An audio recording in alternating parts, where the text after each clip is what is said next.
Hello বন্ধুরা, আমি আর দিদিভাই বাজারে এসেছি। কিছুদিন আগে আমার ফোনটা খারাপ হয়ে যায়। ফোনটা সারানোর জন্য মূলত আমাদের বাজারে যাওয়া। কিন্তু বাজারে যখন গেছি তখন আরও জিনিস আমাদের কিনতে হবে। অনেক দিন ধরেই ভাবছিলাম যে একটা জুতো কিনবো। তো সেই যখন বাজারে এসেছি কিনেই ফেললাম। আমার ফোনটা খারাপ হয়ে গেছিলো। ফোনটা সারানো হয়ে গেছে, কিন্তু আমার মনটা ভালো ছিল না। আমি ভ্লগ বানাবো না, কিন্তু দিদিভাই আমাকে জোর করলো ভ্লগ বানানোর জন্য। তাই ভ্লগটা বানাতে বাধ্য হলাম। আমি বুঝে উঠতে পারছি না ব্লগটা বানাচ্ছে কে, আমি না দিদিভাই। আমি জুতো কিনতে ব্যস্ত, দিদিভাই এদিকে একটা বাচ্চাকে যত রকম ধরনের দুষ্টুমি আছে শেখাতে ব্যস্ত। আর ওদিকে আমি একাই জুতো কিনছি। ফাইনালি একটা জুতো কিনেও ফেললাম। রাস্তার ধারে দেখলাম যে শশা বিক্রি হচ্ছে, আমরা শশাও কিনলাম। এরপর আমরা মিষ্টি দোকানে গেলাম। মিষ্টি দোকানে কিছু মিষ্টি আমাদের কেনাকাটার ছিল। মিষ্টি আমাদের কেনা হয়ে গেছে। এখন আমরা গাড়িতে ওঠার জন্য আসছিলাম, তারপর ভুট্টা দোকান পেলাম।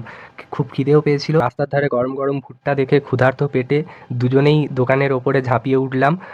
ফাইনালি দিদিভাই তো ভুট্টা কিনে খেতে আরম্ভ করে দিয়েছে। আর আমাদের টোটো, যে টোটোতে করে আমরা বাড়ি যাব, সেই টোটোতে উঠে পড়েছি। দিদিভাই ব্লগটা বানাচ্ছে আর আমি খেতেই ব্যস্ত, কারণ আমারও খিদে পেয়েছিল। একটু টেনশানেও ছিলাম, সেই কারণে খিদেটা আরও জোরে পাচ্ছিল। টেনশানে থাকলে সাধারণত মানুষের কিছু খেতে ইচ্ছে করে না, কিন্তু আমার প্রসঙ্গটা আলাদা। আমি টেনশানে থাকলে বরং বেশি খাই। বেশি না খেলে সবাই বলে যে টেনশন করে রোগা হয়ে গেছি, তাই জন্য একটু বেশি খেতে হয়। ফাইনালি আমরা বাড়িতে এসে পৌঁছলাম। প্রচুর খাটাখাটনি করে গোটা বাজার ঘুরে হাঁটাহাঁটি করে আমরা প্রচুর ক্লান্ত। সেই মতো মাসিকেও আমরা দিয়ে দিলাম। মাসিও ভুট্টা খেতে ব্যস্ত। দিদিভাই রাস্তাতে একটা খেয়েছে, আবার বাড়িতে এসে আবার একটা ভুট্টা খাচ্ছে।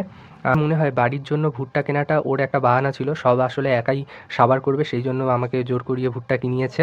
তবে মন খারাপ থাকুক আর যাই থাকুক, ক্যামেরাটা অন করলে একটা হাসি মুখ দেখতে পাওয়া যায়।